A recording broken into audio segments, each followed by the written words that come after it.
ഈ തെസലോനിക്ക ലേഖനം പഠിക്കുമ്പോൾ അനുഗ്രഹിക്കപ്പെട്ട ഒരു സഭയായിരുന്നു തെസലോനിക്ക സഭ.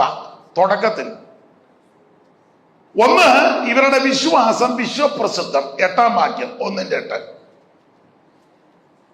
നിങ്ങളുടെ അടുക്കൽ നിന്ന് കർത്താവിന്റെ വചനം മുഴങ്ങിച്ചെന്നത് മക്കദോനിയയിലും അഖായയിലും മാത്രമല്ല, എല്ലായിടവും നിങ്ങൾക്ക് ദൈവത്തിലുള്ള വിശ്വാസം പ്രസിദ്ധമായിരിക്കുന്നു. അതുകൊണ്ട് ഞങ്ങൾ ഒന്നും പറയുവാൻ ആവശ്യമില്ല. അതിന്റെ ചില ഓളി എന്താ ഇതിന്റെ കൂടെ തലതിരിഞ്ഞാന്നല്ലോ ചെയ്യുന്നത്. അപ്പൊ ശ്രദ്ധിക്കുക. അത് ചെറുതാത്താ മതി, ഇത് മതി, ഇത് മതി, ഇത് മതി. തെസലോനിക്കരുടെ വിശേഷത ഒന്ന്, ഇവരുടെ വിശ്വാസം വിശ്വപ്രസിദ്ധം. അതാ 8-ാം വാക്യം. ദൈവരാശി ഒന്നുകൂടെ വായിച്ച 8-ാം വാക്യം.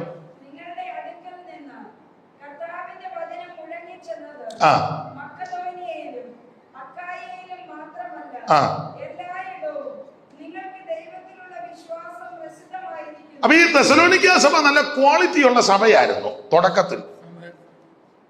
ഇവരുടെ ഒന്നാമത്തെ വിശേഷത ഇവരുടെ വിശ്വാസം വിശ്വപ്രസിദ്ധം. ആരംഭ സമയത്ത് പെന്തിക്കോസുകാരുടെ വിശ്വാസം വിശ്വപ്രസിദ്ധമാകാൻ കാര്യം മുഴുവൻ ദൈവത്തിലാണ്. പേപ്പട്ടി കടിച്ചിട്ട് പോലും മരുന്നെടുക്കാത്തവരുണ്ട്. ഉണ്ട്. ഇന്ന് പട്ടി കടിക്കണ്ട, പട്ടി സൈഡിൽ കൂടെ പോയാൽ മതി, ഉടനെ ഇഞ്ചക്ഷൻ എടുക്കാൻ പറയും. പണ്ട് പാമ്പ് കടിച്ചിട്ട് മരുന്നെടുക്കാത്തവരുണ്ട്. മൂർഖം പാമ്പ് കൊത്തി മരുന്നൊന്നും വിടത്തില്ല, പാമ്പ് ചത്തു. ഒത്തുകൊണ്ട് തള്ള എത്ര നാൾ ജീവിച്ചിരുന്നു. അതാ വിശ്വാസം. സ്തോത്രം. അത് വിശ്വപ്രസിദ്ധമാണ്. ഏതാണ്ട് പറഞ്ഞു കൊടുത്ത് ചുമ്മാതാന്നോ? പിന്നെ ആരെ അടുത്തടുത്തില്ല. അതാ ഞാനും പറഞ്ഞു. എവിടെയാ? മുളക്കോട്. കോഴിപ്പുറത്തെ കൊച്ചമ്മയെ 18 പ്രാവശ്യം പാമ്പ് കടിച്ചു. പാമ്പ് നാണം കെട്ട അവസാനം. ഈ തള്ളയെ കൊത്തിക്കിട്ടും. അമ്മ 95 വയസ്സ് വരെ ജീവിച്ചത്. വിശ്വാസമാകട്ടെ. സ്തോത്രം. ഇതാ പ്രസിദ്ധം. അപ്പോൾ ഈ തെസലോനിക്കരുടെ വിശ്വാസം വിശ്വപ്രസിദ്ധം. ദൈവത്തിന് മഹത്വം. കുമ്പനാട്ട് പണ്ട് കൺവെൻഷൻ നടക്കുക. സാറപ്പച്ചനുള്ള കാലത്ത് കെ എബ്രഹാം അവർകൾ അന്ന് ക്ഷീണിതനായി. പുള്ളി സ്റ്റേജിൽ ഇങ്ങനെ ഇരിക്കുകയാണ്. അന്ന് ഓലപ്പന്തല, ഇപ്പോഴല്ലേ വലിയ പ്രൗഢി. അന്ന് ഓലക്കീറ, ഓലപ്പന്തലിട്ട്. അപ്പം ഓരോ ഓലയായി ഇടുന്ന, ഓരോ ഓല, വലിയ ചൂടടിക്കാതിരിക്കാൻ ഓരോ ഓലയാണ്. അപ്പം കൺവെൻഷൻ ആരംഭിക്കാൻ തുടങ്ങിയപ്പോൾ മഴക്കാർ വന്നുകൊണ്ടു. മഴക്കാർ അങ്ങോട്ട് വന്നുകൊണ്ട് കാറ് കയറിക്കൊണ്ട് പെയ്യാൻ പോവുക. അപ്പോൾ കെ എബ്രഹാം അവർകൾ കൂടെയുള്ള വേലക്കാരോട് പറഞ്ഞു, അയ്യോ കൺവെൻഷൻ നടക്കുകയല്ലോ, മഴ വന്ന്. അവൻ 2 ദൈവനാസന്മാർ, ഒന്ന് കാരമ്പേലി മത്തായിച്ചൻ, നെല്ലിക്കാമണ്ണിലുള്ളതാ, കാരമ്പേലി മത്തായിച്ചനും പത്തിച്ചിറ യോനാച്ചനും, ഇവർ 2 പേരും വന്ന് കെ എബ്രഹാമിനോട് പറഞ്ഞു, സാറേ മഴയുടെ കാര്യം ഞങ്ങളേറ്റ്, സാറ് പ്രസംഗിച്ചോളാം. മഴയുടെ കാര്യം ഞങ്ങളേറ്റു, സാറ് ദൂതൊരുക്കി പ്രസംഗിച്ചോളാൻ പറഞ്ഞു. കാരമ്പേലി മത്തായിച്ചനും പത്തിച്ചിറ യോനാച്ചനും കൂടെ സ്റ്റേജിൽ നിന്ന് ഇറങ്ങി ആ കുമ്പനാട്ട് മതിലിന്റെ ഗേറ്റിന്റെ അവിടെ വന്നിച്ച് കൈ കോർത്ത് പിടിച്ച് മഴക്കാർ കയറി ഇങ്ങോട്ട് വരിക, യേശുവിന്റെ നാമത്തിൽ ഇവിടെ പെയ്യരുതെന്ന് പറഞ്ഞു. അവരവിടെ നിന്ന് പ്രാർത്ഥിച്ചു. നിങ്ങൾ എല്ലാവരും വിശ്വസിക്കുകയല്ല, ഈ കുമ്പനാട് പന്തലി മഴ പെയ്തില്ല, 4 വശവും മഴ പെയ്തു. വടക്കേ കവലയിലും ഇപ്പുറത്തെ താഴത്തെ സ്ഥലങ്ങളിലും എല്ലാം മഴ പെയ്തു. ചതച്ചു കുത്തി മഴ പെയ്തു. ആ കുമ്പനാട് ഗ്രൗണ്ടിനും ചുറ്റിലും പെയ്തില്ല. നമ്മൾ വല്ലൊരു കാര്യം താൻ എന്നാ ഓർത്തോണ്ടാ കൺവെൻഷൻ നടത്തിയ മഴ സമയത്ത് കൊണ്ട് ഉള്ള വിശ്വാസവും കൂടെ ഞങ്ങൾ പോവുക, പിന്നെ മഴയില്ലെങ്കിൽ ഞങ്ങൾ ഇറങ്ങാം. ഇതൊക്കെയാണ് നമ്മൾ പറയാൻ വിശ്വാസമാണ്. ഞങ്ങൾക്കൊരു കൊച്ചമ്മയുണ്ടായിരുന്നു, കോമരകത്തുള്ളതാ. അവർ മരുന്നെടുക്കുകയില്ല. കോട്ടയത്തിൽ കൊണ്ടുവന്ന് അവർ പരുത്തന്മാരൊക്കെ യോഗത്തിന് വരിക. നടന്നിങ്ങോട്ട് വന്നപ്പം സാധുവായ ഒരു അമ്മയാണ്, നല്ലൊരു അമ്മയാണ്. നടന്നു വന്നപ്പോൾ ഈ ഓടയ്ക്കകത്തോട്ട് കാല് പോയി. കാലങ്ങോട്ട് പോയപ്പം ഒരു കമ്പി അങ്ങോട്ടും കയറി, കാല് വലിച്ചപ്പോൾ ഒരു കമ്പി ഇങ്ങോട്ടും കയറി. അങ്ങോട്ടും ഇങ്ങോട്ടും ഇരിക്കുക, അനങ്ങാൻ മേല. അവിടെ അങ്ങ് ഇരുന്നു. പെട്ടെന്ന് ആൾ കൂടി വന്ന്, കമ്പി കയറിയിരിക്കുകയല്ലേ, തുളഞ്ഞ് കയറി, ഒന്ന് അങ്ങോട്ടും കയറി ഒന്ന് ഇങ്ങോട്ടും കയറി. എന്തോ ചെയ്യും? അവിടെ ഇരുന്ന് പിന്നെ മുനിസിപ്പാലിറ്റിക്കാർ വന്ന്, പെട്ടെന്ന് അവർ വന്ന് ഏതാണ്ട് കൊണ്ടുവന്ന് കണ്ടിച്ച് കാല് വലിച്ചെടുത്തപ്പം തുരുമ്പും എല്ലാം കൂടെ അല്ലേ കുത്തിക്കയറിയതാ. പെട്ടെന്ന് മെഡിക്കൽ കോളേജിൽ അവർ പറഞ്ഞു എന്നെ കൊണ്ടുപോകണ്ടെന്ന് പറഞ്ഞു. അന്നേരം ഈ രക്ഷിച്ചവർ പറഞ്ഞു തള്ളയ്ക്ക് ഭ്രാന്താന്ന് പറഞ്ഞു. അവർ പറഞ്ഞു മക്കളെ ഭ്രാന്തൊന്നുമില്ല, എന്നെ ആശുപത്രി കൊണ്ടുപോകണ്ട, നിങ്ങൾ എനിക്കൊരു ഉപകാരം ചെയ്താൽ മതി, ഒരു ഇച്ചിരി വെളിച്ചെണ്ണ, പച്ച വെളിച്ചെണ്ണ തരാമോന്ന്. അപ്പം പിള്ളേർ പറഞ്ഞു അവരെ കിടക്കണ യാകട്ടെന്ന് പറഞ്ഞു. എല്ലായിടത്തും ഉണ്ടല്ലോ കരുണയുള്ളവർ. ആരോ ഒരാൾ ചെന്ന് ഇച്ചിരി വെളിച്ചെണ്ണ കൊണ്ട് കൊടുത്തു. വെളിച്ചെണ്ണ കയ്യിലെടുത്ത് ഈ അമ്മ സ്തോത്രം പറഞ്ഞു വെച്ച് ആ 2 തുളയല്ലേ അതിലോട്ട് ഒഴിച്ചു. കച്ചമുറി കീറി ഒരു പയ്യനോട് പറഞ്ഞു മോനെ ഒന്ന് കെട്ടിയാക്കാൻ. കെട്ടി ഒരു ഓട്ടോ വിളിച്ച് പെയ്ത്തോമിലോട്ട് വന്നു. സെപ്റ്റിക് ആവുമെന്നാ പറഞ്ഞ്. തുരുമ്പല്ലേ. എണ്ണ പ്രാർത്ഥിച്ച് ഈ കമ്പി കയറിയ സുഷിരത്തിലോട്ട് ഒഴിച്ചു. ഒറ്റയാഴ്ച കൊണ്ട് കരിഞ്ഞു. ഒരാഴ്ച കഴിഞ്ഞപ്പോൾ അമ്മച്ചി നൃത്തം ചെയ്ത ദൈവത്തെ ആരാധിച്ചു. അത് കഴിഞ്ഞ് പെണ്ണമ്മാമ എത്രയോ കൊല്ലം ജീവിച്ചിരുന്നു, ഞങ്ങൾ എത്ര യോഗത്തിന് കൂടിയതാ. അതാണ് വിശ്വാസം. Praise the Lord. അപ്പൊ ഈ തെസ്സലോനിക്ക ലേഖനത്തെ ഇവരുടെ വിശേഷത ഒന്ന്, ഇവരുടെ വിശ്വാസം വിശ്വപ്രസിദ്ധം. അത്രയ്ക്ക് വിശ്വാസം. അങ്ങനെയുള്ള ഒത്തിരി പിതാക്കന്മാരും മാതാക്കളും ആരംഭകാലത്തുണ്ടായിരുന്നു. അത് കണ്ട് വളർന്ന ആരംഭ വിശ്വാസികൾ 1ാം തലമുറ. അവർക്കിത് കാണുമ്പോൾ അറിയാം. ഇപ്പൊ നമ്മൾ നേരെ തിരിച്ച് പ്രാർത്ഥിക്കുക, കർത്താവ് ഞങ്ങളുടെ സഭയ്ക്ക് ഒരു മെഡിക്കൽ കോളേജ് തരണമേ. ഇതാണ് നമ്മുടെ പ്രാർത്ഥന. ഞങ്ങളുടെ സെന്ററിന് ഒരു ദൈവത്തിന് മഹത്വം. ഒന്ന്, ഇവരുടെ വിശ്വാസം വിശ്വപ്രസിദ്ധം. 2, ഇവര് എല്ലാവരോടും സുവിശേഷം പറയുന്നവരാ. 8ാം വാക്യം ഒന്നുകൂടെ വായിച്ചേ.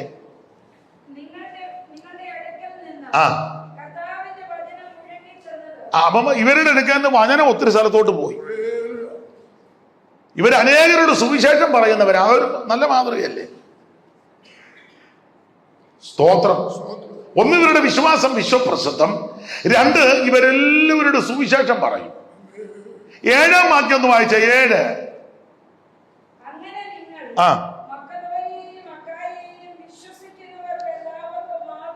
3, ഇവര് മാതൃകാ വിശ്വാസികളാ. ഈ മാതൃക എന്ന് പറഞ്ഞാൽ ഞായറാഴ്ച ഇതിനകത്ത് നിന്ന് മാതൃക കാണിക്കുന്നതല്ല. 3 മണിക്കൂറുള്ള മാതൃകയല്ല, ബാക്കി 21 മണിക്കൂറും മാതൃക വേണം. മൊത്തം 24 മണിക്കൂറല്ലേ? ഇന്നിപ്പോ ഒരു 3 മണിക്കൂർ നല്ല മാതൃകയാണ് മിക്കയിടത്തും. ആ 3 മണിക്കൂർ വെള്ളയൊക്കെ ധരിച്ചു വന്ന് നിൽക്കുകയും ആ നിപ്പം കണ്ണിങ്ങനെ ഇടയ്ക്ക് മറയുന്ന കാണാം. ആ നിപ്പൊക്കെ കണ്ടാ നമ്മൾ ഓർക്കും. പണ്ടൊരു സഭയില് എല്ലാവരും ആത്മാവ് നൃത്തം ചെയ്തപ്പം ഭയങ്കര തീ കത്തുന്ന ആരാധന. അപ്പം സഭയിലെ ഒരു മൂപ്പം പറഞ്ഞു, പുള്ളി പറഞ്ഞതാ, പറഞ്ഞ കർത്താവ് ഇപ്പം വരികാന്നെ 3-4 എണ്ണത്തിന് കൊണ്ടുപോകാന്ന് പറഞ്ഞു. 1.5 കഴിഞ്ഞാൽ ഒരെണ്ണത്തിന് കിട്ടുക. ഇപ്പം വരികാന്നെ ഇവിടുന്ന് ഒരു 3-4 എണ്ണത്തിന്. ആ മാതൃകയല്ല. 1, ഇവരുടെ വിശ്വാസം വിശ്വപ്രസിദ്ധം. 2, എല്ലാവരുടെ സുവിശേഷം പറയും. 3, ഇവര് മാതൃകാ വിശ്വാസികൾ. അതിലൊരു മാതൃക 6ാം വാക്യം വായിച്ചേ.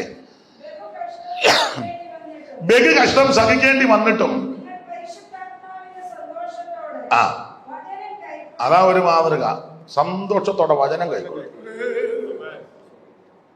അവൻ നമ്പർ 1 സഭയായിരുന്നു ഈ തെസ്സലോനിക്ക സഭ. മാത്രമാണോ കർത്താവിന്റെ വരവിനായി നോക്കി കാത്തിരിക്കുക. 9ാം വാക്യം. എങ്ങനെയുള്ള പ്രവേശനം സാധിച്ചു വന്ന് ജീവനുള്ള ദൈവത്തെ സേവിക്കുവാനും അവൻ മരിച്ചവരുടെ ഇടയിൽ നിന്ന് ഉയർപ്പിച്ച തന്റെ പുത്രനും വരുവാനുള്ള കോപത്തിൽ നിന്ന് ആ യേശു സ്വർഗ്ഗത്തിൽ നിന്ന് വരുന്നത് കാത്തിരിക്കുക. അപ്പൊ ഇവര് യേശു വരുന്നത് കാത്തിരിക്കുക. ഭയങ്കര പ്രത്യാശ. അപ്പൊ എന്തോ ക്വാളിറ്റി ഉള്ള സഭയാ. ഒന്ന്, ഇവരുടെ വിശ്വാസം വിശ്വപ്രസിദ്ധം. രണ്ട്, എല്ലാവരോടും സുവിശേഷം അറിയിക്കും. മൂന്ന്, മാതൃകാ വിശ്വാസികൾ. നാല്, ബഹു കഷ്ടം സഹിക്കേണ്ടി വന്നിട്ടും പരിശുദ്ധാത്മാവിന്റെ സന്തോഷത്തോടെ വചനം കൈക്കൊണ്ടവര്. സ്തോത്രം. അഞ്ച്, കർത്താവിന്റെ വരവ് കാത്ത്. അത്രയ്ക്ക് നല്ല തീക്ഷ്ണതയുള്ള വിശ്വാസികളാണ്. പൗലോസ് 3 ശബത്തിൽ ഇവിടെ ശുശ്രൂഷ ചെയ്ത് ഇവര് വിശ്വാസമാർഗത്തിൽ വന്നു. വാക്യങ്ങളെല്ലാം എടുപ്പിക്കാൻ നേരമില്ല. 3 ശബത്തിൽ 17-ാം അധ്യായത്തിൽ ഒന്ന് വായിച്ച അപ്പോസ്തല പ്രവൃത്തി.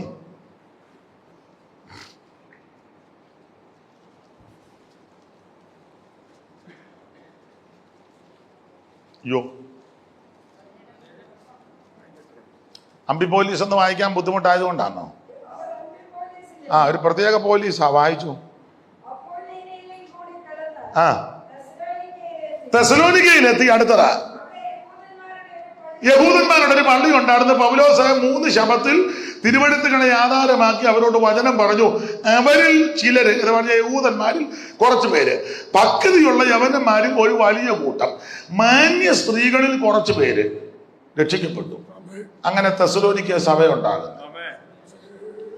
ഓടിച്ചു പറയും, ഈ സഭ നല്ല സഭയാ, അവരുടെ ക്വാളിറ്റി ആകുമ്പോ പറഞ്ഞേ.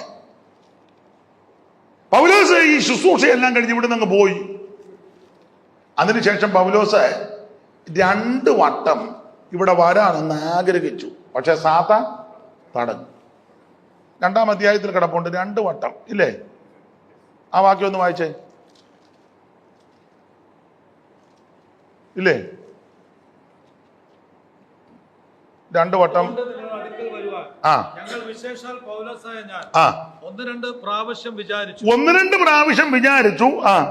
വിചാരിച്ചു, എന്നാൽ സാത്താൻ ഞങ്ങളെ തടുത്തു. അപ്പൊ ഈ 3 ശബത്തിൽ വചനം പ്രസംഗിച്ച് ഇവര് വിശ്വാസത്തിൽ വന്നു. തീക്ഷണതയോടെ നിൽക്കുന്ന വിശ്വാസികളെ കണ്ടേച്ചാ പുള്ളി പോയത്. അതിനുശേഷം പൗലോസ് ഇവരുടെ വിശ്വാസമൊക്കെ എങ്ങനെ ഉണ്ടെന്ന് അറിയാൻ 2 വട്ടം വരാൻ ആഗ്രഹിച്ചു. പക്ഷെ സാത്താൻ യാത്ര തടയും. ചില യാത്രയൊക്കെ സാത്താൻ തടയും. പൗലോസിന്റെ യാത്ര തടഞ്ഞില്ലേ? പിന്നെ നമ്മുടെ യാത്ര തടയാതിരിക്കൂ? 2 വട്ടം പുള്ളി ആഗ്രഹിച്ചു. പക്ഷേ സാത്താൻ 3-ാം സ്വർഗത്തോളം എടുക്കപ്പെട്ട പൗലോസിന്റെ യാത്രയെ തടസ്സപ്പെടുത്തി. 14 ലേഖനം എഴുതിയ പൗലോസിന്റെ യാത്രയെ തടഞ്ഞു. കർത്താവിൽ നിന്ന് പ്രാപിക്കുകയും നിങ്ങൾ കേൾപ്പിച്ചു തരികയും ചെയ്തെന്ന അങ്ങനെയുള്ള പൗലോസിന്റെ യാത്രയെ അപ്പൊ പിന്നെ ഇന്ന് വരെ ഒരു ലേഖനം വായിക്കാത്ത നിന്റെ യാത്ര തടയല്ലേ? പുള്ളി 14 ലേഖനം എഴുതി. ഇന്ന് വരെ ആ ഒരു ലേഖനം പോലും നീ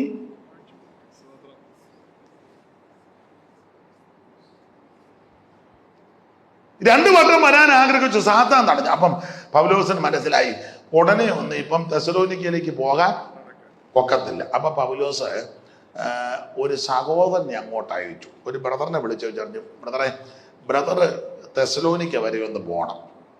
പോയി അവർക്ക് ആ പഴയ വിശ്വാസവും പ്രത്യാശയും പ്രതിഷ്ഠയും സമർപ്പണമൊക്കെ ഇപ്പോഴും ഉണ്ടോ എന്ന് ബ്രദർ പോയി അന്ന് അന്വേഷിച്ചേച്ച് വരാൻ പറഞ്ഞു. ആ 3-ാം അധ്യായത്തിന്റെ 5 ഒന്ന് വായിച്ചേ.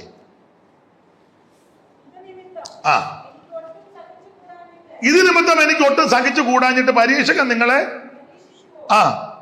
മൈക്ക് കൂടെ വായിക്കാൻ മേലെ. മൈക്ക് അവിടെ ഉണ്ടല്ലോ, അതെന്നെ ഭാഗത്ത് വെച്ചേച്ചേ.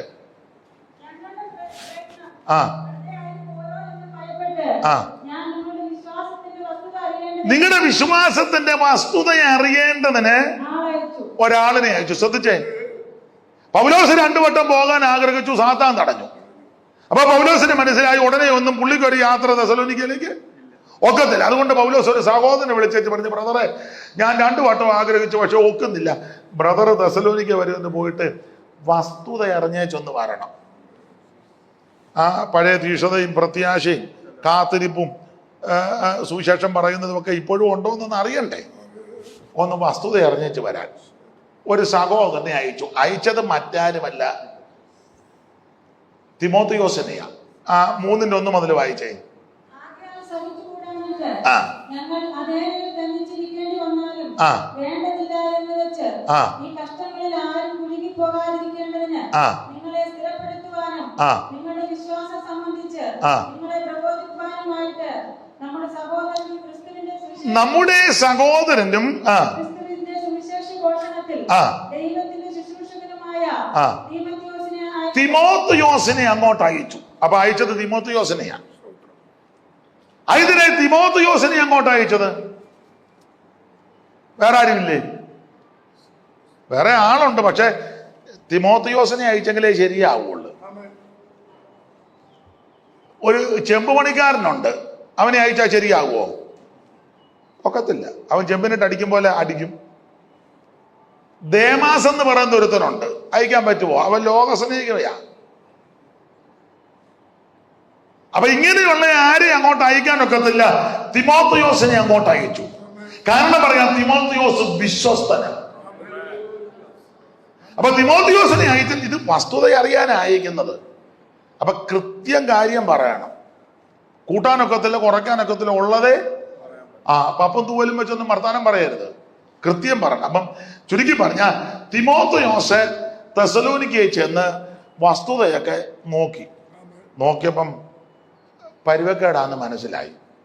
അപ്പൊ തിമോത്തിയോസ് വന്ന് പൗലോസിനോട് പറഞ്ഞു, അച്ഛാ ആ പഴയ പ്രത്യാശയൊന്നും ഇവർക്ക് ഒന്നും ഇല്ലെന്ന് പറഞ്ഞു. പഴയ പ്രാർത്ഥനാ ജീവിതവും ഇവർക്ക് ഇല്ല, പഴയ വിശ്വാസവും ഇവർക്ക് ഇല്ല. അതുകൊണ്ടാണല്ലോ 4:13 നിങ്ങൾ പ്രത്യാശയില്ലാത്ത മറ്റുള്ളവരെ പോലെ. അപ്പൊ പ്രത്യാശ പോയി.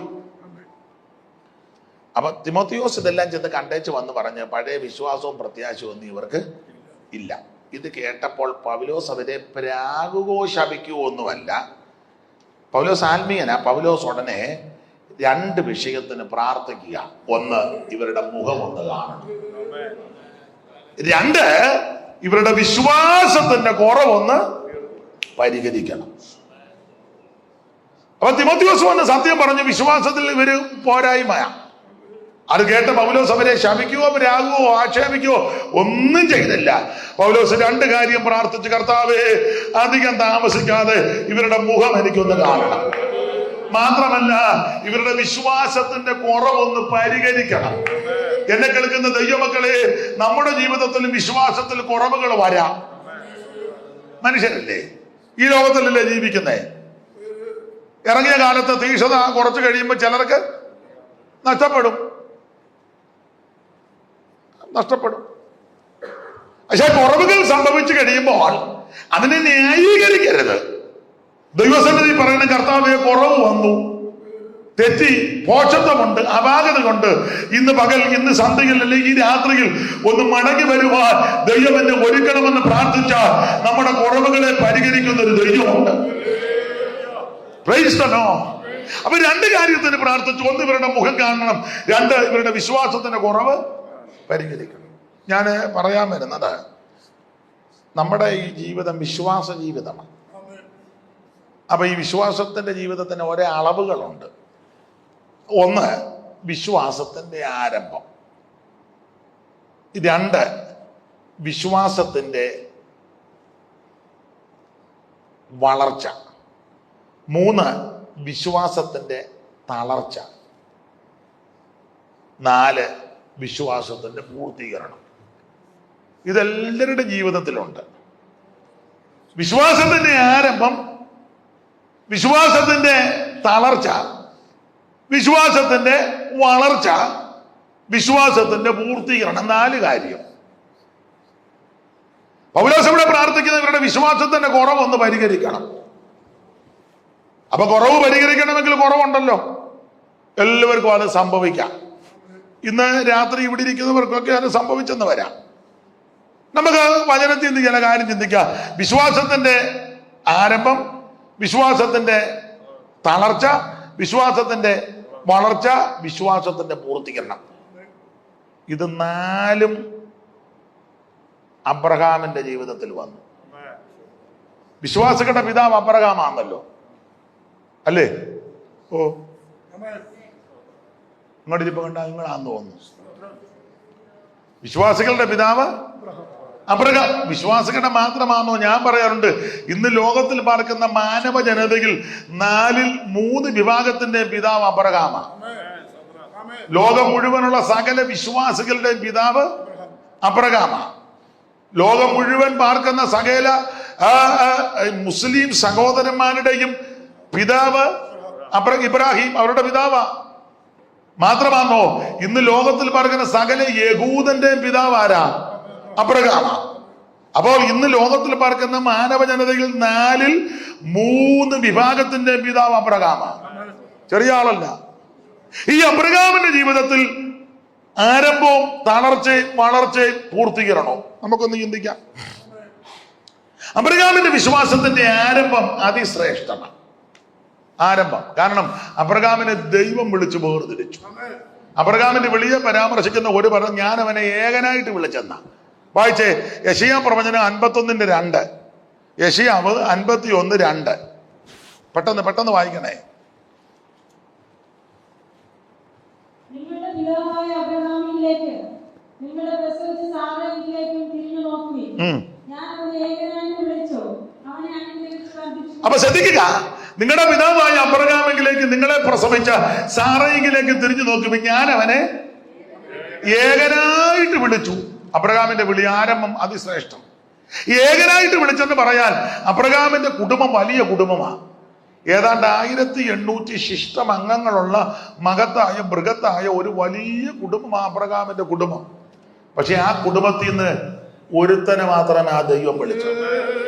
എന്റെ പ്രിയരെ, നിങ്ങളുടെ കുടുംബത്തിൽ ഉന്നതന്മാരും ശ്രേഷ്ഠന്മാരും മിടുക്കന്മാരും കഴിവുള്ളവരും അംഗബലോ ഒക്കെ കാണും. വലിയ കുടുംബമായിരിക്കും, ഞാൻ എതിർക്കുന്നില്ല. പക്ഷേ ആ കുടുംബശ്രേഷ്ഠത പറയുന്നതിലും ഉപരി ആ കുടുംബത്തിൽ നിന്ന് ചിലപ്പോൾ ദൈവം നിങ്ങളെ മാത്രമാണ് വിളിച്ചത്. അങ്ങനെ വിളി കേട്ടിറങ്ങിയ നിങ്ങൾ സങ്കടപ്പെട്ടത് പറയരുത്. നമ്മളോട് ഞാൻ ചിലരോട് ചോദിക്കും, എല്ലാവരും വിശ്വാസത്തിലാണോ? ഇല്ല വാസ്തവേ, ഈ ദേശത്തെല്ലാം ഞങ്ങളുടെ ആൾക്കാർ, ആ മെയിൻ റോഡിന്റെ അപ്പുറം ഇപ്പുറം എല്ലാം ഞങ്ങളുടെ ഫാമിലിയാണ്. എല്ലാവരും എഞ്ചിനീയേഴ്സും ഡോക്ടേഴ്സും പ്രൊഫസേഴ്സും എല്ലാം വലിയ ബിസിനസ്. എന്നെ മാത്രോ ദൈവം ഈ പൊട്ടം വർത്താനം പറയാവോ എന്ന് പറഞ്ഞാൽ ദൈവം വലിയ പെടുകുഴിക്കകത്ത് കൊണ്ടിട്ടതുപോലെ. നീ പറയേണ്ടത് എങ്ങനെയാന്ന് ചോദിച്ചാൽ, എൻ്റെ പാസ്റ്ററെ, ഈ റോഡിന്റെ 2 സൈഡും ഞങ്ങളുടെ കുടുംബക്കാര് മിടുക്കന്മാരുണ്ട്, പക്ഷെ അവരുടെ നടുവിൽ നിന്ന് എൻ്റെ ദൈവം എന്നെ വിളിച്ചു. അത് സന്തോഷത്തോടെ പറയണം, അല്ലാതെ മോങ്ങിയും കരഞ്ഞു വന്ന് വല്ല പറഞ്ഞു എന്നെ മാത്രോ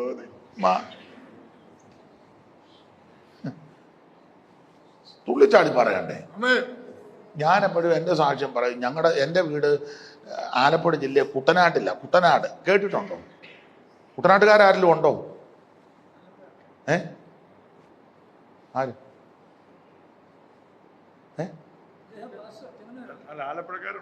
ആലപ്പുഴ ജില്ലയാണെന്നുള്ളൂ, കുട്ടനാടല്ല. ഓ, ആല എവിടെ അപ്പർ കുട്ടനാടാകുന്നത്?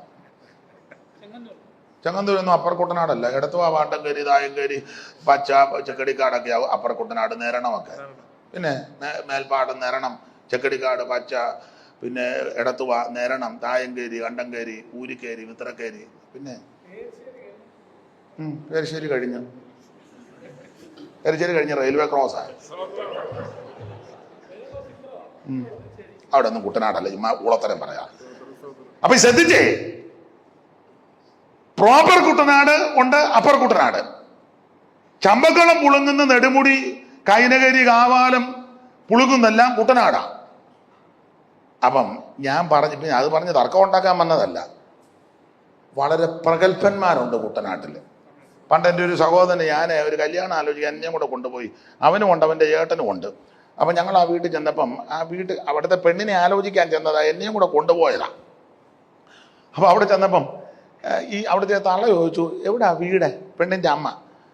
അപ്പം ഞാൻ പറഞ്ഞു, അമ്മാമേ ഞങ്ങൾ കുട്ടനാടാ. ഓ, വെള്ളക്കുഴിയല്ലേ? വെള്ളക്കുഴി. ഞാൻ പറഞ്ഞു, തള്ളേ നിങ്ങൾ വർത്താനം പറയുന്ന വെള്ളം പൊങ്ങിയപ്പോൾ റാന്നി കട വരെ മുങ്ങി, വെള്ളക്കുഴിയാണോ?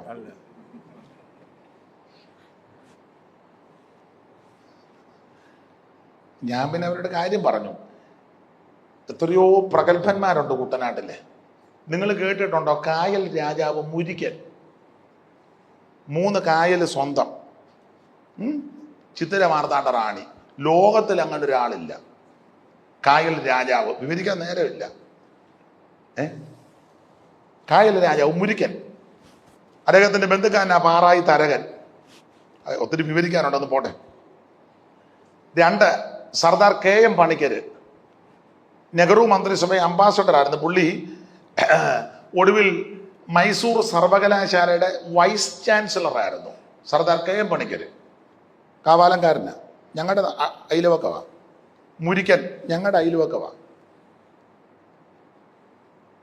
ആ സർദാർ KM പണിക്കരുടെ അനന്തരവന കാവാല നാരായണ പണിക്കര്, പെങ്ങടെ മകൻ. അദ്ദേഹത്തിന്റെ മകനാ കാവാല ശ്രീകുമാർ, സംഗീത വിദ്വാന.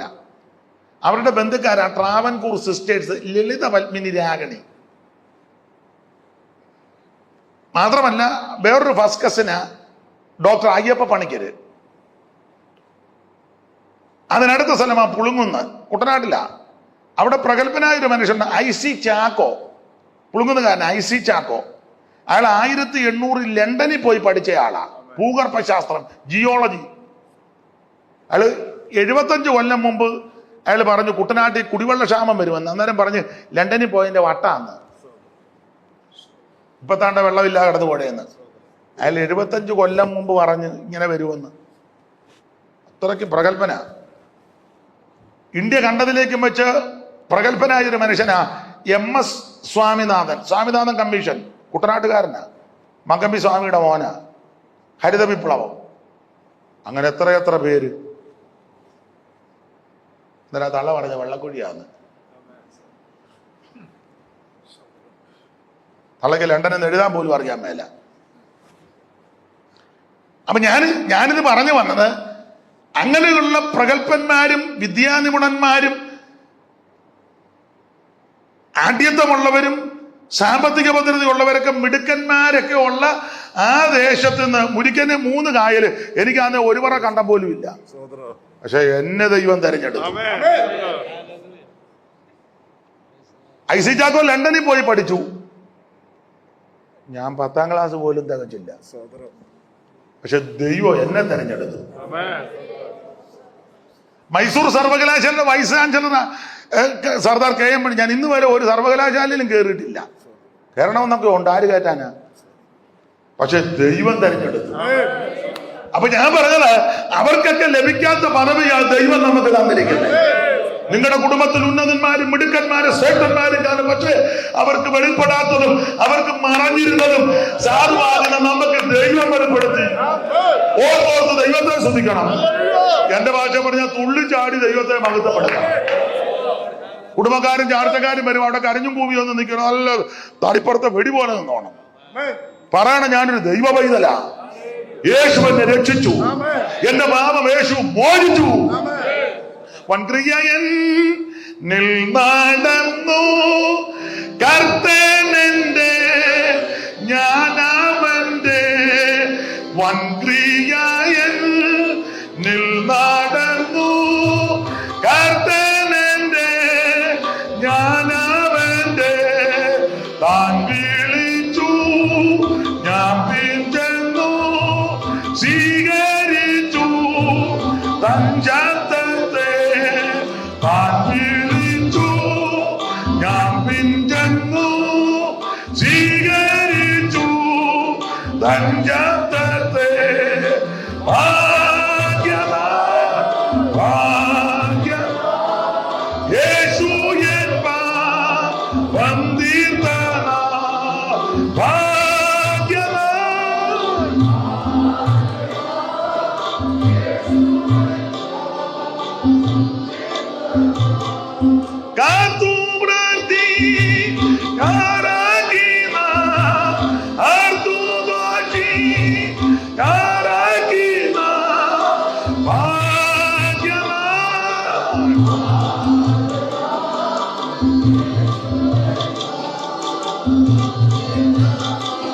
അപ്പൊ ശ്രദ്ധിക്കുക, അബ്രഹാമിനെ ഏകനായിട്ട് ദൈവം വിളിച്ചു. വലിയ മഹാകുടുംബത്തിൽ നിന്ന് ഒറ്റയ്ക്ക് ദൈവം വിളിച്ചെന്ന വലിയ കാര്യമല്ലേ.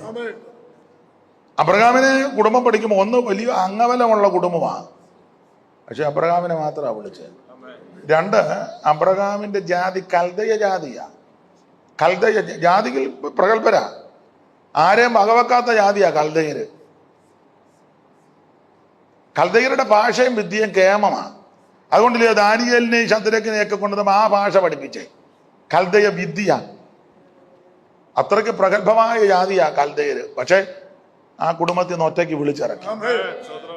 മാത്രമല്ല അബ്രഹാം മെസപ്പൊട്ടോമിയയിൽ ജനിച്ച ആളാ.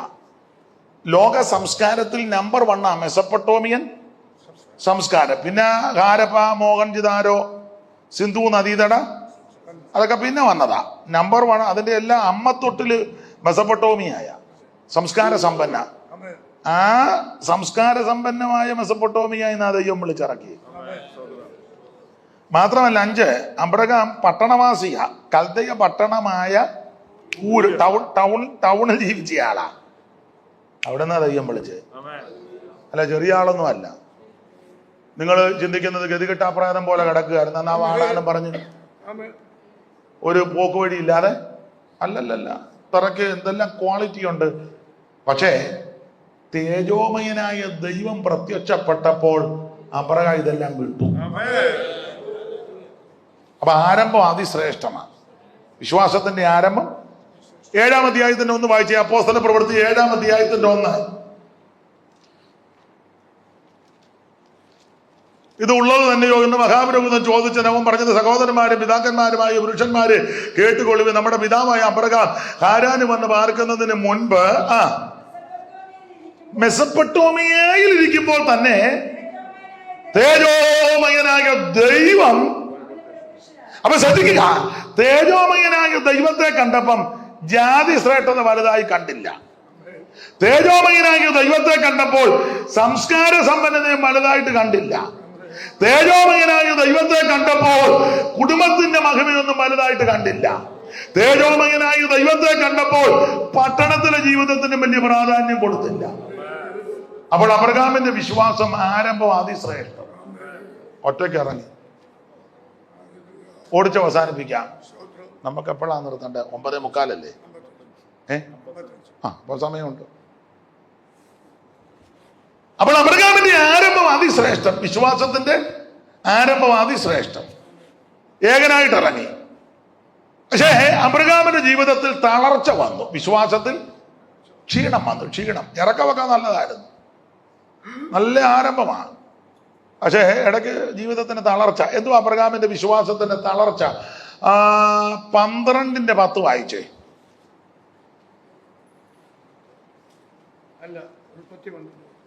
ഉൽപ്പത്തി 12:10. ദേശത്ത് ക്ഷാമമുണ്ടായി.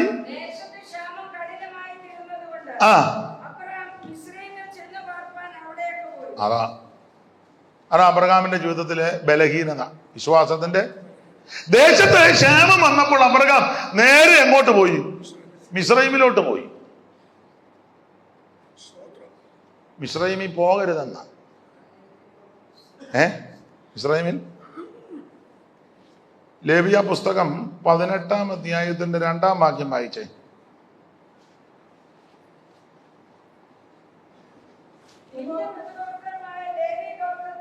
18-ആന്നോ?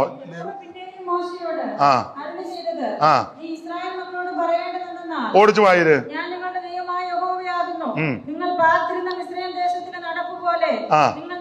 നടക്കരുത്. നിങ്ങൾ ചെല്ലുന്ന കിടന്ന കനാൻ ദേശത്തുള്ള നടപ്പ് പോലെയും അരുത്. അടുത്ത വാക്യം. എന്റെ വിധികളെ അനുസരിച്ച് എന്റെ ചട്ടങ്ങളെ പ്രമാണിച്ച് നടക്കണം. ഞാൻ നിങ്ങളുടെ ദൈവമായ യഹോവയാകുന്നു. ആകയാൽ എന്റെ ചട്ടങ്ങളും ന്യായങ്ങളും നിങ്ങൾ പ്രമാണിക്കണം. അവയെ ചെയ്യുന്ന മനുഷ്യൻ അവയാൽ ജീവിക്കുമെന്ന് ഞാൻ യഹോവയാകുന്നു. അടുത്തത്. നിങ്ങളിൽ ആരും തനിക്ക് രക്തസംബന്ധമുള്ള യാതൊരുത്തരെയും നഗ്നത. അപ്പൊ ശ്രദ്ധിക്കുക, താരോട്ട് പഠിച്ചു വരുമ്പോൾ നിങ്ങൾ മിസ്രൈമിലെ നടപ്പനുസരിച്ച് നടക്കരുത്. ഇനി മേൽ ആ വഴിക്ക് പോവുകയും ചെയ്യരുത്. ചതഞ്ഞ് ഓടക്കോലാകുന്ന മിസ്രൈമിനെ ആശ്രയിക്കുകയും ചെയ്യരുത്. അതിനാ മിസ്രൈം ശപിക്കപ്പെട്ടതാ. മിസ്രൈം എന്ന് പറഞ്ഞാൽ ഈ നോഹയ്ക്ക് 3 മക്കളുണ്ടായിരുന്നു. ആരൊക്കെയാ? ഷേമും ഹാമും യാമത്തും. അതിൽ ഷേമിന്റെ വംശത്തിൽപ്പെട്ടതാണ് അബ്രഹാം. ഹാമിന്റെ വംശത്തിൽപ്പെട്ടതാണ് ഈ മിസ്രൈമും ഫെലിസ്തീനുമെല്ലാം. വായിക്കാമെങ്കിൽ പെട്ടെന്ന് വായിക്കാമോ? ഉൽപ്പത്തി 10:1, 10:6. അപ്പൊ നോഹയ്ക്ക് 3 മക്കള്, ഷേമും ഹാമും യാബേത്ത്. അതിലെ ഷേമിന്റെ വംശത്തിൽപ്പെട്ടതാണ് അബ്രഹാം. ആ 11:10 വായിച്ചേ. ഷേമിന്റെ വംശപാരമ്പര്യം. അവന് ഷേമിന് 100 വയസ്സായപ്പോൾ ജലപ്രളയത്തിന് മുമ്പ് 2 സംവത്സരം കഴിഞ്ഞപ്പോൾ അർപ്പക്ഷാദിന് 12-ാം വാക്യം. അർപ്പക്ഷാദിന്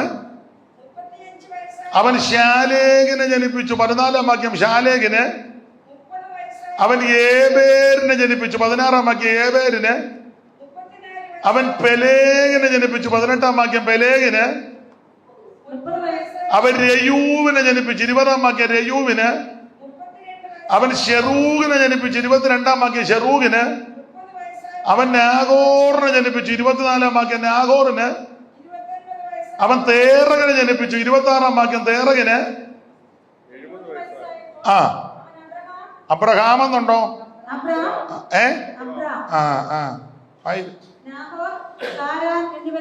പിന്നെ 27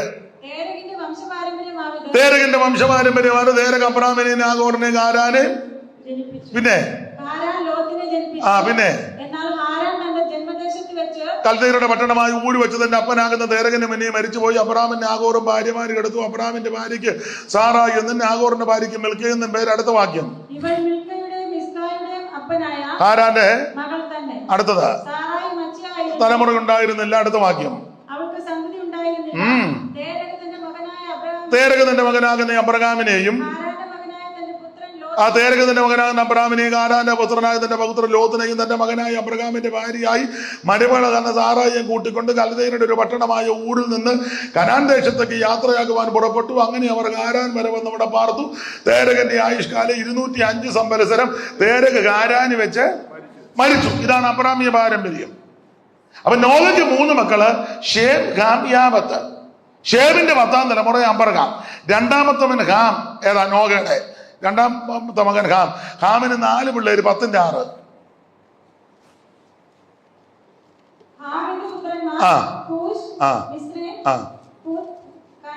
അത്രേ ഉള്ളൂ. നീട്ടണ്ട. ഹാമിന്റെ പുത്രന്മാർ ക്രൂശ്, മിസ്രയീം, പൂത്ത്, കനാൻ. അത് 2-ാമത്തവൻ മിസ്രയീം. അവൻ 6 പിള്ളേര്. മിസ്രയീമോ 13-ാം വാക്യം. മിസ്രയീമോ, ലൂദി, അനാമീൻ, ലഗാബീൻ, നപ്തുലൂസും, പത്തുലൂസും, കത്തുലൂസും 6 പേര്. അപ്പൊ ഇതെല്ലാം ശപിക്കപ്പെട്ട സന്തതികളാണ്. ഇനി മേലെ ആ വഴിക്ക് പോകരുത്. ചതഞ്ഞ് ഓടക്കോടാകുന്ന മിസ്രയീമിനെ ആശ്രയിക്കുകയും ചെയ്യരുത്. ഇത് ശാപം കിട്ടിയ തലമുറയാണ്. പക്ഷെ അബ്രഹാം നേരെ എങ്ങോട്ട് പോയി? ഇതാ ബലഹീനത. ദേശത്ത് ശാപം കഠിനപ്പെട്ടപ്പോൾ അബ്രഹാം നേരെ, എന്ന് പറഞ്ഞാൽ അബ്രഹാം ദൈവാലോചന ചോദിച്ചില്ല. തേജോമയനായ ദൈവത്തെ കണ്ടതാ. പക്ഷെ മിസ്രൈമിലോട്ട് പോകണോ എന്ന ആലോചനയൊന്നും പുള്ളി അങ്ങ് പോയി. ആ ഒരൊറ്റ പോക്ക് ഇന്ന് വരെ പ്രശ്നം തീർന്നിട്ടില്ല. ഞാൻ വിവരിക്കാൻ ഒക്കത്തില്ല. അതുകൊണ്ടാണ് ഇന്ന് വരെ തീർന്നിട്ടില്ല. അബ്രഹാം ദൈവാലോചന ചോദിക്കാതെ മിസ്രൈമിൽ പോയി. ബലഹീനത. എന്നാൽ വേറൊരു കാര്യം പറയാം. അബ്രഹാമിന്റെ കാലത്തുണ്ടായ ക്ഷാമം പോലെ ഇസഹാക്കിന്റെ കാലത്തുണ്ടായി. ഇസഹാക്കിന്റെ കാലത്ത് ക്ഷാമം വന്നപ്പോൾ ഇസഹാക്ക് ദൈവത്തോട് ആലോചന ചോദിച്ചു. കർത്താവേ, ഞാൻ മിസ്രൈമിലോട്ട് പോണോ? അപ്പോൾ ദൈവം തമ്പുരാൻ പറഞ്ഞു, ഐസക്കെ പോകരുത്. നിന്റെ അപ്പച്ചൻ അവറാച്ചൻ പോയതിന്റെ ക്ഷീണം ഇതുവരെ തീർന്നിട്ട് നീ പോകരുത്. അപ്പൊ ചോദിച്ചു, പോകാതിരുന്നാൽ എന്തോ ചെയ്യും? തമ്പുരാൻ പറഞ്ഞു, ഒന്നും ചെയ്യണ്ട, നീ വിശ്വാസത്തിൽ വിതയ്ക്കാൻ പറഞ്ഞു. നാം ഇങ്ങനെ വായിക്കുന്നു, ഇസഹാക്ക് ആ ആണ്ടിൽ വിതച്ചു 100 മേനി വിളവ്. ഇതിനകത്തൊരു ആത്മീക പാഠം പറയാം.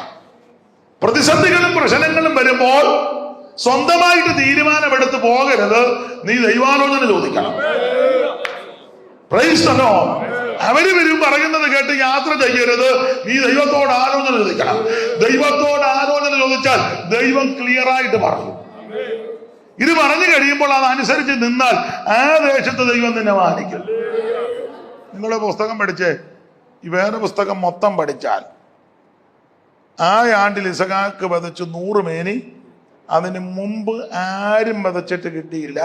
ഇതിന് ശേഷവും ആരും വിതച്ചിട്ട് കിട്ടിയില്ല. നിങ്ങൾ വേറെ പുസ്തകം പഠിച്ചു. ഇസഹാക്കിന് മുമ്പ് പലരും വിതച്ചു, ആർക്കും കിട്ടിയിട്ടില്ല. ഇസഹാക്കിന് ശേഷവും പലരും വിതച്ചു, ഒരുത്തർക്ക് ഇസഹാക്കിന് മാത്രമേ കിട്ടിയുള്ളൂ. 100 മേനി. അതെന്താ? അതിന് ഒരു മർമ്മവും കൂടെ. ഈ ഭൂമി ശപിക്കപ്പെട്ട ഭൂമിയാ. അങ്ങനെയാണല്ലോ ആദമനോട് പറഞ്ഞ, നിന്റെ നിമിത്തം ഭൂമി ഇങ്ങു ശാപം നിറഞ്ഞ ഭൂ, ഇങ്ങു ശാപം നിറഞ്ഞ ഭൂ, നീങ്ങി പൂതു തായിടും, നീങ്ങി പൂതു തായിടും.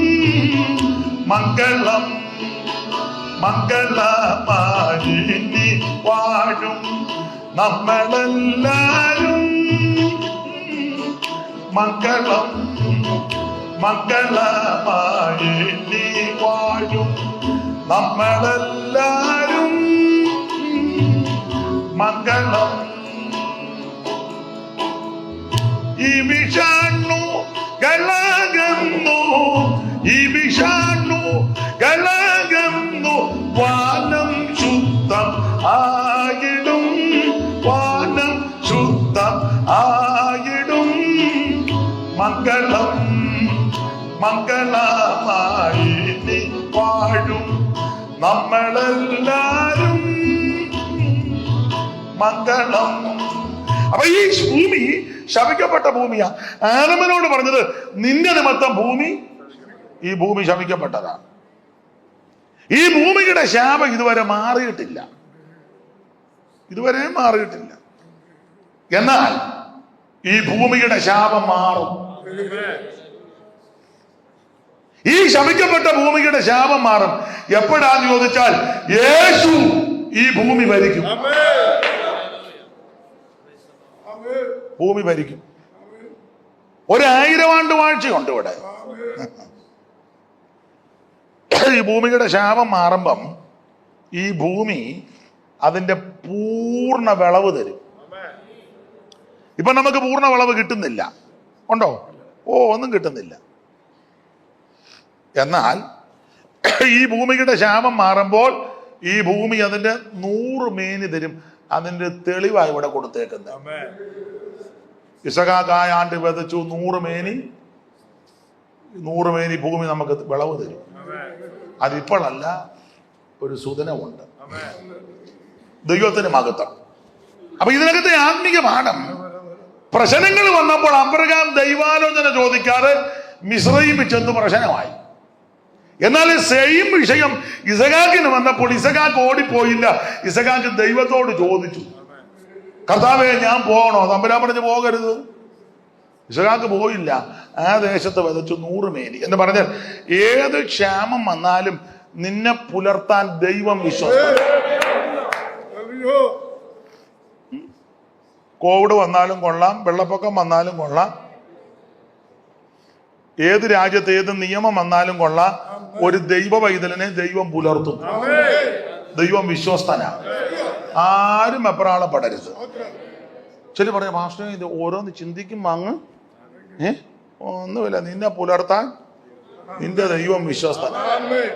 കാക്കകളെ നോക്കിയിട്ട് മീൻ വിതയ്ക്കുന്നില്ല, കൊയ്ത് കള്ളപ്പൂരയൊന്നും നിറയ്ക്കുന്നില്ല. കാക്കകളെ നോക്കിടുവിൻ,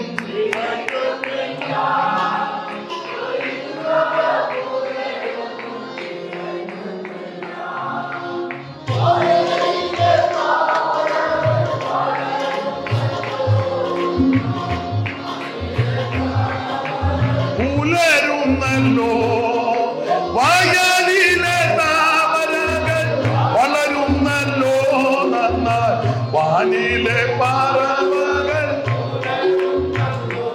ഓ എനിക്കായി കരുതാമൻ,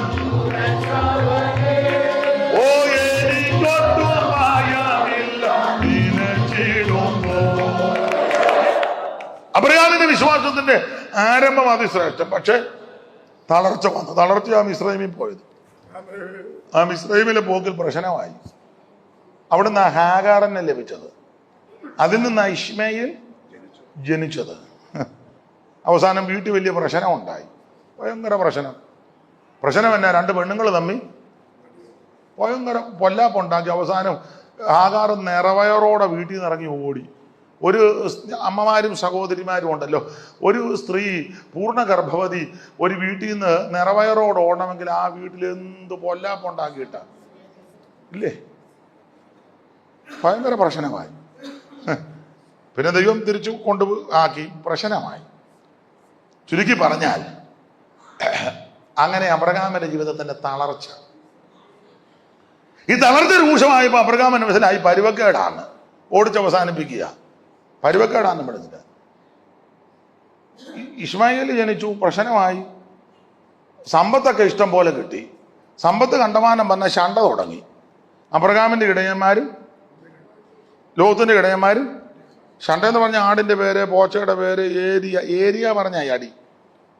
MC റോഡിന് ഇപ്പറേ നോർത്ത്, അപ്പറേ സൗത്ത്, KK റോഡിന് അപ്പറേ ഈസ്റ്റ്, ഇപ്പറേ വെസ്റ്റ്. ഇതൊക്കെ പറഞ്ഞ അടി ഉണ്ടാക്കുന്നത്. ആടിന് നോർത്തും വെസ്റ്റും വിഷയം. ആട് നല്ല പോച്ച കണ്ടാൽ കയറി കടിക്കും. ഇവരിങ്ങനെ ബോർഡും വെച്ചുകൊണ്ടിരിക്കുക, നോർത്ത് സൗത്ത്. അപ്പം ഇടയന്മാര് പ്രശ്നമായപ്പം അബ്രഹാം പറഞ്ഞടാ വഴക്ക് വേണ്ട, നമ്മൾ ബന്ധിക്കോസുകാരാ, ഇവിടെ കിടന്ന ആലോക്യമൊന്നും. അവർ കാര്യം ചെയ്യും, നിനക്ക് ആവശ്യമുള്ളത് എടുത്തോ, നീ ഇഷ്ടമുള്ളത് എടുത്തോ, ഞാനില്ലെന്ന് പറഞ്ഞു. ലോത്ത് നോക്കിയപ്പോൾ യോർദാനിരിക്കുന്ന സ്ഥലമെല്ലാം നീരോട്ടമുള്ളതെന്ന് കണ്ടു, അതങ്ങ് തിരഞ്ഞെടുത്തു.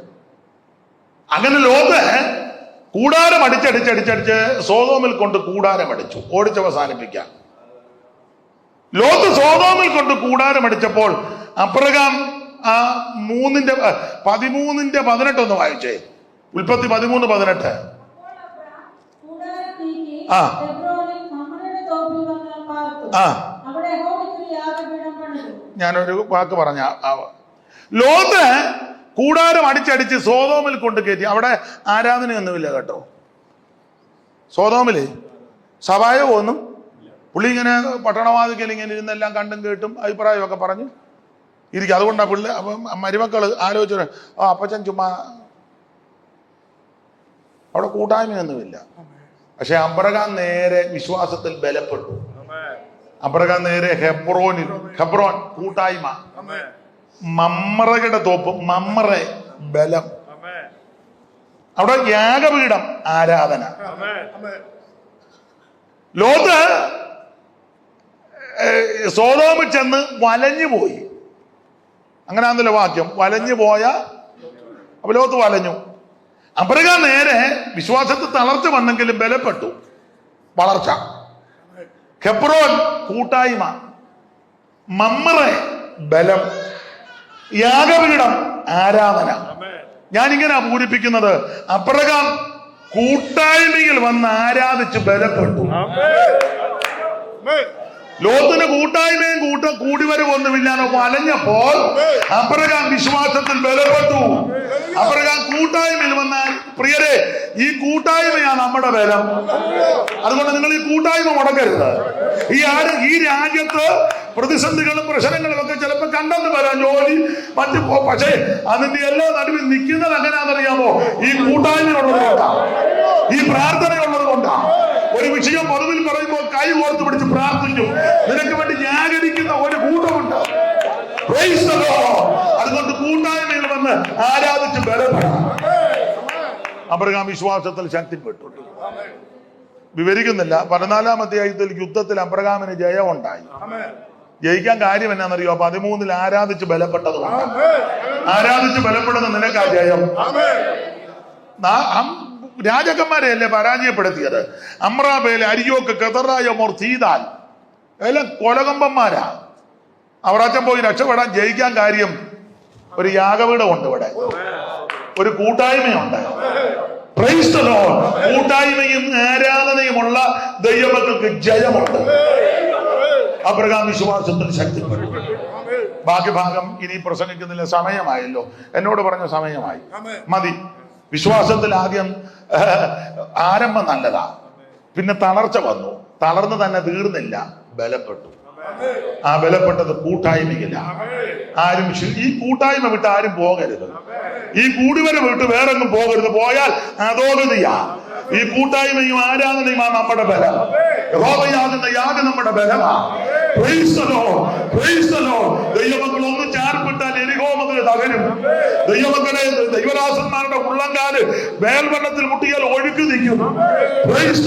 ഒന്ന് ചാർപ്പിട്ടാൽ എരിഹോ തകർന്നു മാറും. വിശ്വസിക്കുന്നവർ ദൈവത്തിന് മഹിത കരയട്ടെ.